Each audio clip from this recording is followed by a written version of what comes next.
Okay, so guys, I want to show how you can win matches while knowing very little wrestling or very little hand fighting.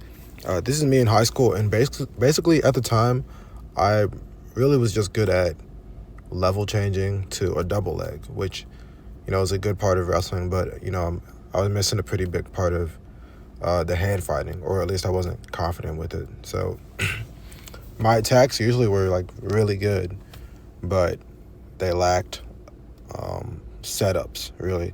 The main setup was just to make you think I was going to try and tie up with you, and the setup was no setup, just being fast and getting to the leg. So you'll see this guy right here, he gave me some tough matches right here, but he's kind of beating me with every exchange where we actually touch each other or like make contact. I just felt really uncomfortable there. It did not feel like I was dominating the hand fight or feel like I was in control at all, to be honest.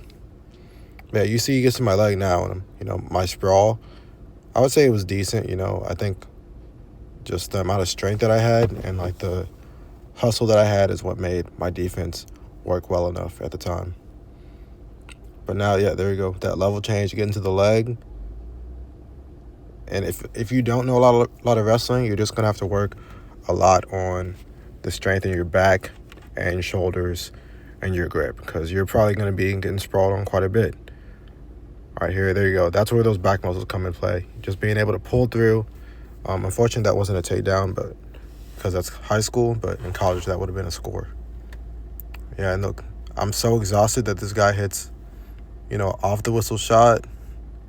I'm going out of bounds. But yeah, even still, with not knowing that much wrestling, I'm still doing pretty well. Like, I'm pretty sure I still have the lead. But, the momentum is not going in my favor, I'll be honest. So if you don't know that much wrestling, the best strategy is just to keep moving your feet and keep anticipating where they're going to go, keeping them at a distance.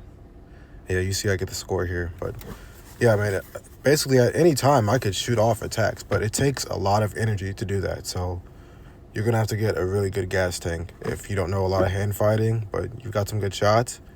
The key to winning is just having a good gas tank, moving your feet, keeping the person in front of you, and getting to angles very quickly. The funny thing was, I wasn't really much of an angles type wrestler. I would just shoot straight to you, and I'd basically just blast double everyone. If that didn't work, I was going to a single leg, always switching to a single.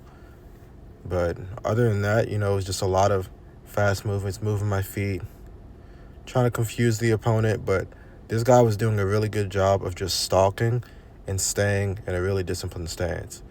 And me, I don't really like to get in a super low stance because I'm not really able to move as comfortably.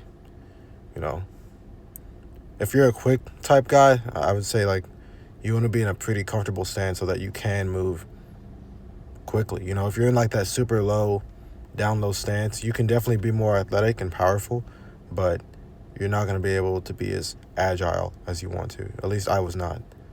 I think that just takes a lot of like flexibility to be able to move quickly in like a super low stance like that. But yeah, now he's getting to my leg, and I'm pretty sure he takes me down here. Yeah, he does take me down. I was bringing the leg up. What happened here? Yeah, I'm like hanging on this wizard for dear life. But yeah, he ends up taking me down, and it's only a part of the match. I don't have the rest of the match. I don't know where that's at, but yeah, man, if you don't know that much wrestling, the hand fighting is going to be very difficult for you. So work to stay quick, stay in space, and basically just stay where you feel like you're at a comfortable distance to shoot shots.